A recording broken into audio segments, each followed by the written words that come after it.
হাম হচ্ছে এখন আমরা আসলে দেখতে পাচ্ছি, বিভিন্ন মাধ্যমে দেখতে পাচ্ছি এবং বিভিন্ন পত্রপত্রিকায় দেখতে পাচ্ছি, এটির যে সংক্রমণ, এই হামের সংক্রমণ সাধারণত কতদিন পর্যন্ত সংক্রামক হয়ে থাকে শরীরে?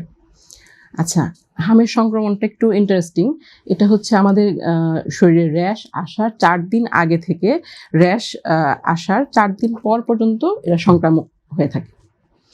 কাজে আমরা যখন আসলে র্যাশ আসার আগে আমরা তো সতর্কতামূলক ব্যবস্থা আগেই নিতে পারছি না, কারণ আমরা তখন তাকে হাম বলে চিহ্নিত করতে পারবো না। পদ্মা সেতু, মেট্রো রেল এবং এলিভেটেড এক্সপ্রেসওয়ে নির্মাণের গর্বিত অংশীদার বসুন্ধরা সিমেন্ট। ওকে, আপনার কাছে এবারে যদি একটু জানতে চাই যে এই হামের যে জটিলতাগুলো রয়েছে সে সম্পর্কে, যে হামের সাধারণত কি কি জটিলতা থাকতে পারে এবং জটিলতা হয়। আচ্ছা, হামের জটিলতার মধ্যে আমরা মোস্ট কমনলি পাচ্ছি নিউমোনিয়া এবং হচ্ছে ডায়রিয়া।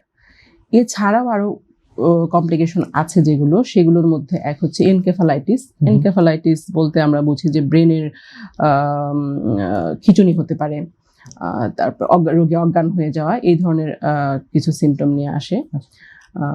প্লাস আমাদের কানের ইনফেকশন, ইভেন হচ্ছে গিয়ে আমাদের গিটে ব্যথা সেটাও হতে পারে।